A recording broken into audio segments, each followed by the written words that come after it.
नमस्कार। Energy weekly outlook में आपका स्वागत है।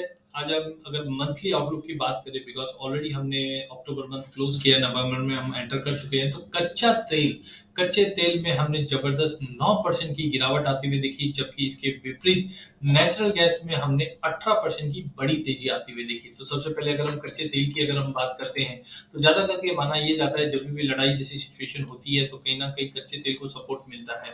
तो रिसेंटली हमने देखा था कि अक्टूबर 1 में $96 का लेवल छूने के बाद एकाएक हमने काफ़ी बड़ा फॉल कच्चे तेल में आते हुए देखे। इसके 5-7 कारण हैं। सबसे पहले जो ग्रोथ या डिमांड आउटलुक है, वो कहीं न कहीं कम बताया जा रहा है। वर्ल्ड बैंक ने भी एक्सपेक्ट किया है कि ग्लोबल ऑयल के जो प्राइसेज़ हैं $90 पे एवरेज रहेगा क्वार्टर 4 में, क्योंकि अभी भी हमने सऊदी और रशिया से जो प्रोडक्शन कट और एक्सपोर्ट में कमी है, वो प्राइसेज़ को अपलिफ्ट करने की पूरी कोशिश कर रही है।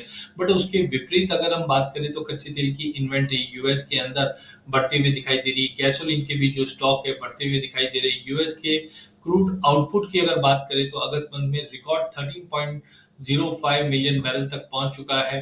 वहीं मिडिल ईस्ट में जो कंसर्न्स है, ये पहले मार्केट को सपोर्ट कर रहा था, बट अब कहीं ना कहीं ये चीजें डिस्काउंट हो चुकी है और जो सप्लाई साइड कंसर्न्स है वो नहीं बने हुए हैं।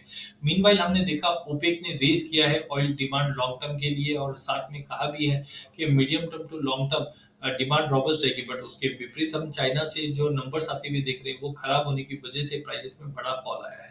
टेक्निकली अगर देखा जाए तो 81 $82 के आसपास ब्रेंट आता हुआ दिखाई देगा। डोमेस्टिक मार्केट पे भी हमें लगता है जब तक प्राइसेस 68-50 के नीचे ट्रेड कर रहे हैं, हम डाउन साइड में करीबन 6500 के भी एक इनिशियल फॉल तक मार्केट को आती हुई देखेंगे, क्योंकि यहाँ पे एक head and shoulder pattern technically बना हुआ। वहीं नेचुरल गैस में 18% की बड़ी तेजी का मुख्य कारण है कोल्ड वेदर। हम जानते हैं कि नवंबर दिसंबर में यूएस यूरोप में कोल्ड वेदर रहता है, जिसके चलते डिमांड में भरपूर आ जाता है। बीच में हमने देखा था कि जो इन्वेंट्रीज है वो 5 साल के हाई पे पहुंच चुकी है, जिसकी वजह से प्राइसेस रैली अप नहीं कर रहा था। बट अब ऑनसेट ऑफ विंटर और सप्लाई साइड कुछ कंसर्न्स हमने आते हुए देखा है।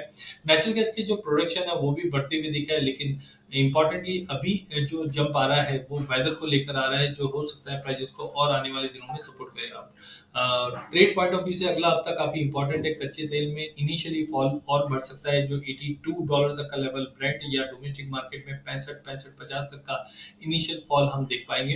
वहीं नेचुरल गैस में टेक्निकली मार्केट थोड़ा सा ओवरबॉट हो गया, क्योंकि 300 का लेवल हमने टेस्ट कर चुके हैं। एक पुल बैक 280-85 की रेंज में मिलता है तो लेके चलिए। हायर साइड में डेफिनेटली 300-305 तक का लेवल फिर से दिख जाएगा। बट कुल मिलाकर नेचुरल गैस अभी भी सपोर्टेड है, और कच्चे तेल में थोड़ी गिरावट कंटिन्यू रह सकती है, अनलेस एंड अनटिल कोई नया इवेंट एस्केलेट नहीं होता है। धन्यवाद।